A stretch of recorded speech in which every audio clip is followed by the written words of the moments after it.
Hey, it's Cheris. Today is Sunday, April the 5th, 2020. Most of the people that I know in the world are trying to be safer at home these days.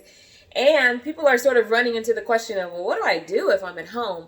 And I happen to be a pretty good person to talk to about this because I love being at home and I have lots and lots of projects. I don't really get bored. I get into just different things. I'm super interested in learning more and reading more. And so when I find out new information, I kind of try it out. And so today I'm sharing with you guys some things I've learned over the years about how to make tinctures.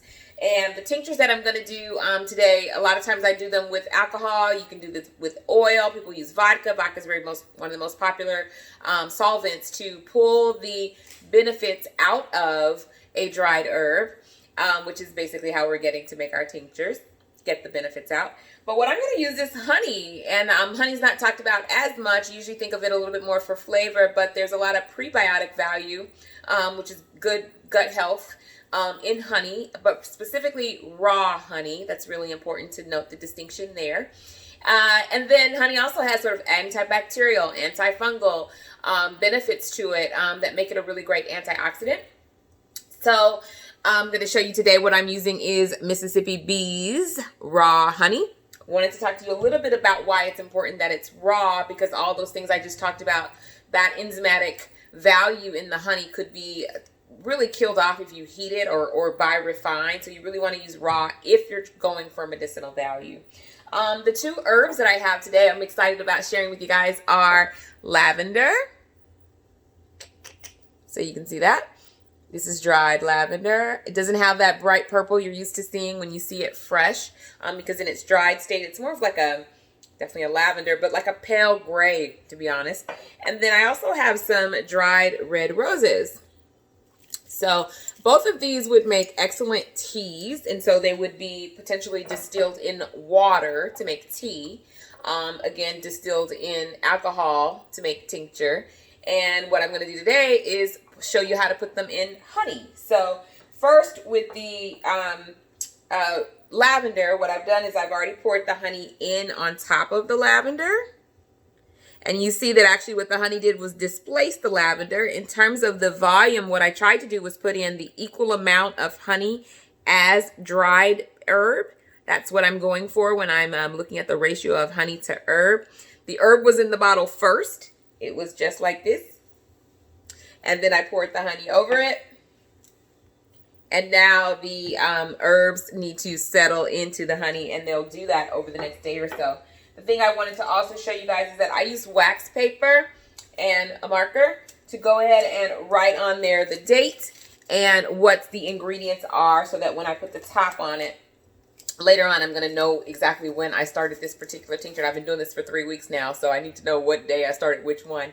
Your potency is really built in over time. You really start to be able to pull those herbs out. So you want to leave them in the jar for at least 2 weeks. And really, by the time you get to that third week, that fourth week is when you're going to start to sort of see that potency. Another one that I already did, I just did this one a little while ago today, dated 4-5 rose honey. So again, dried roses in the jar. The same amount of rose herbs, whatever the herbs are that you choose.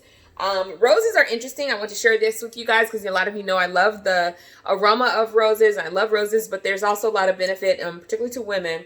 But there's other benefits for everybody that in terms of like mood stimulating. And I think right now, if you seek out those things which enhance your mood, that's also going to help you if you got a little cabin fever. So I thought, why not rose honey right now?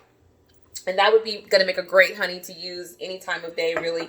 And then the lavender honey, a lot of you already know that it has sort of antibacterial values to lavender. There's a lot of sort of benefits to lavender that maybe haven't been tested by the FDA, but we all agree that it's at minimum calming, which makes a lavender honey something really good for an evening tea if you wanted to flavor your teas with that.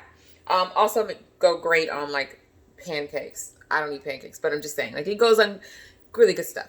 So there's that.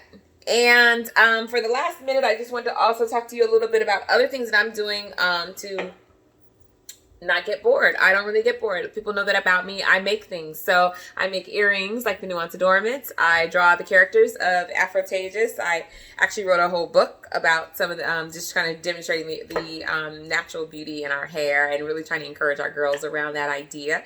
And then I also have picked up 2 books this week from a guy that I met on Instagram whose name is Floyd Williams. He has 4 books. He's pretty great. He has daily inspirational talks, and one of the books is called The Unspoken Truth.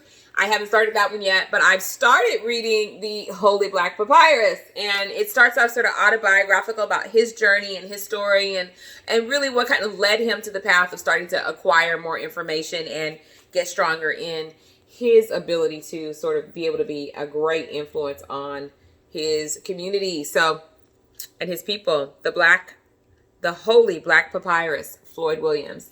I've just started that one. So things that I do to keep from being bored.